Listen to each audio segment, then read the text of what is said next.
Hey y'all, welcome back to Spirit of the Outdoors. One of the ways that I put up some of my plants, I think I had shown in another video my jars that I had got, and I have several of these. I'm stripping this off. I've had it hung up in here drying in the shed. The air conditioner blowing in here with that air circulating dries plants out really fast hanging up. It is not as effective as my brooder coop out there, heating it up and drying it. But in here I can keep an eye on it. It don't overly heat it up or anything. And I'm just wiping inside these jars out. Dry plant material, very easy y'all to put in here. And sometimes I really crumble it up and pack it down in there. But sometimes I like to leave the plant a little more whole so I can. A whole plant dropped in there to make tea don't crumble up and get everywhere as bad as. And I pull the brown leaves out. You see how good a color I have still got to this plant? So I'm going to pack this jar pretty full, and then I'm going to put the rest in a bag or something somewhere.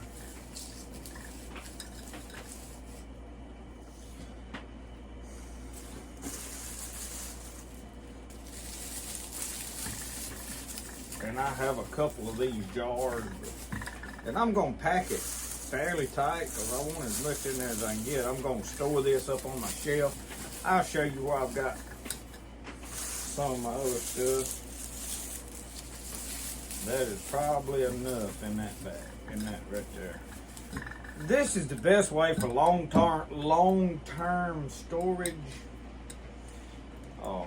And I'll take a piece of tape, if I can find my tape right here.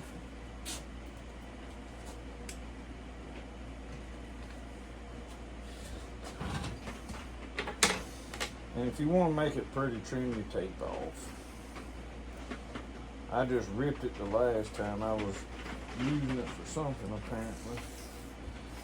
But I wasn't making labels either.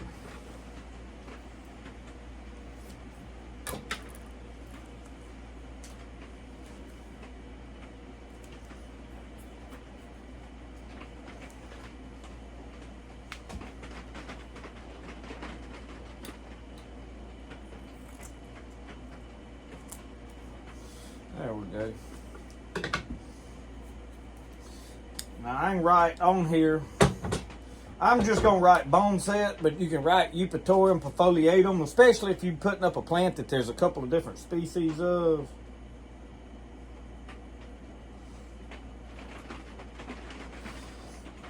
So it's labeled. I'll set this up on my shelf over here. Right up here on this shelf. See, I have some plants up there in mason jars. I'll hold you up where you can see. And there's some plants hanging. And while we over here, y'all, here's all my medicinal plant books. All the garden books are down here. And then there's all different kind of other stuff up there too. So I snipped off some goldenrod yesterday. Some stuff, the storms and stuff that come through had laid down. And then right here, my dad found some mullein on the side of the road and brought it home, and you can see it is seeded out. So I hung it up, finished drying it. I'm actually going to give that back to him. He actually uses the mullein a good bit because he's had pneumonia. He has some chest problems, so it's working good for him.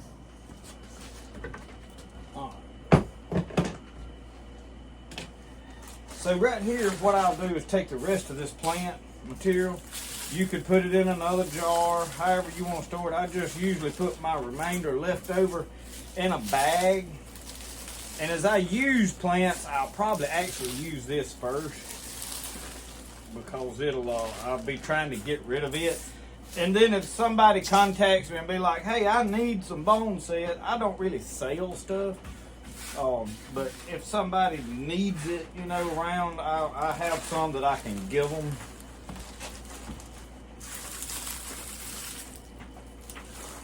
Now you can tincture this if you're using, you know, like if somebody's got a high fever and you want to give them some tincture of this plant, it works like that too.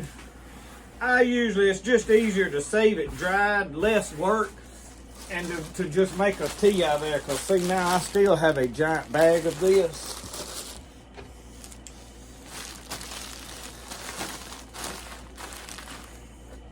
Twist it up, and I have these that come off of my clay when I get them. I say these garbage bag ties. So see, that is saved up like that. Once again, either write on the plastic or on the something to label what you have here, because you won't know next time.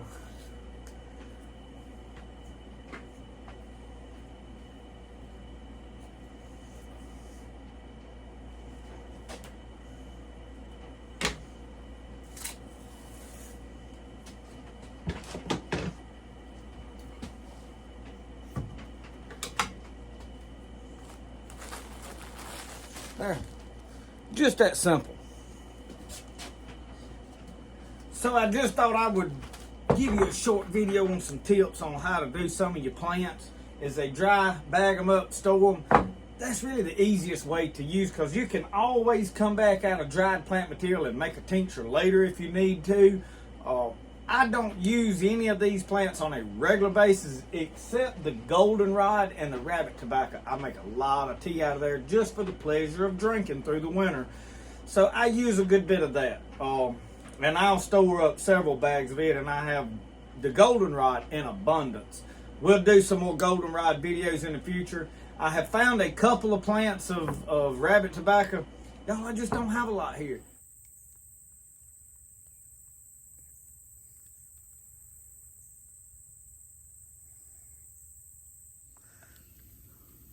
What you got there?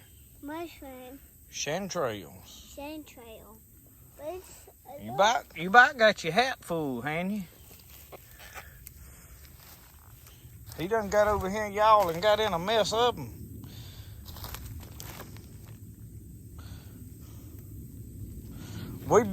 Daddy about knew where to take you to look, oh, didn't he? Huh? I don't believe he's gonna talk to us, y'all. He's focused on what he's doing. Little. Yeah, well, put it in your hat. You done picked it. Is it poisonous? No, it ain't poisonous. These are chanterelles. Chanterelles ain't poisonous. No. I'll show y'all what a chanterelle looks like, y'all. I'll get another one. And see, they're growing somewhat in clumps, but this is not clumped like jack-o'-lanterns are. But they're kind of a trumpet shape. And you see what them undersides look like? I found another one. Yeah, we done found a bunch of them, haven't we? Y'all, we have got down here, and it's rained a little bit the last couple of days, so he loves to pick mushrooms, so I brought him down here. And we're picking a few, and the mosquitoes was biting, but they left us. So I think it's because we got these beauty berries right here.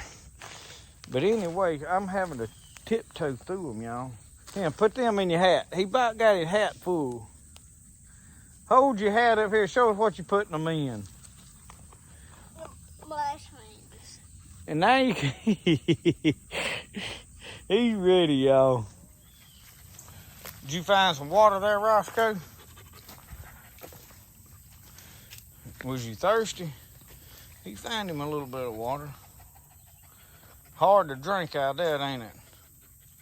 You're gonna fool around and get your feet muddy. He's trying to tiptoe in it though. Something wrong with that water? It's good water. I believe he's looking for a dry place to put his feet. That's a dry place. You thinking about going swimming? Yeah. Let's walk down there. Huh? No, we don't need to play in that creek. We need to go home and get an air conditioning. I wanted to look right out here, y'all. There's usually a few grows right out here. And I just wanted to go see if there was any out here. We're not going to pick no more because, I mean, you're not going to deplete them. They're going to come back all they want to. And if you don't pick them, they'll dry slam up. Look at him. Fat wood heaven around here, y'all. I mean, we trip over fat wood. Lighter knots, we call them. Or lighter pine. But anyway. Yeah, no, that's a leaf. I was just kind of scouting to look around, and y'all, Brody, I didn't know if y'all took notice, but he ain't got a shoe on his foot, not near one. Look at that young'un down here in the woods. Brody, am I raising you right? Yeah. So that little creek is right there. We kind of walking in this, the earth slopes a little bit right in here, and then it starts back uphill, and they're in this low area on the side of this creek. So in the leaf litter, scattered here, there, and yonder. Let me walk over here and show you what Brody was talking about. And the reason a lot of people miss them, you see that? And you see that? And you see that? And look, y'all, that is actually a pretty good size one. Look right here under all this leaf litter. There's my hand. They pretty good size, see?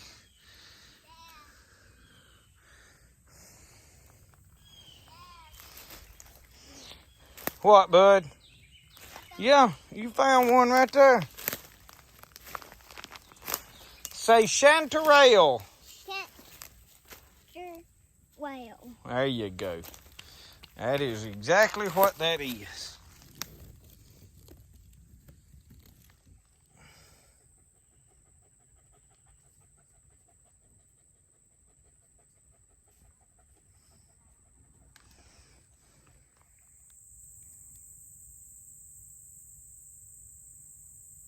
Thank you for watching Spirit of the Outdoors. We'll see you next time. Remember, the best way to do things is the way you like to do it. We'll see y'all.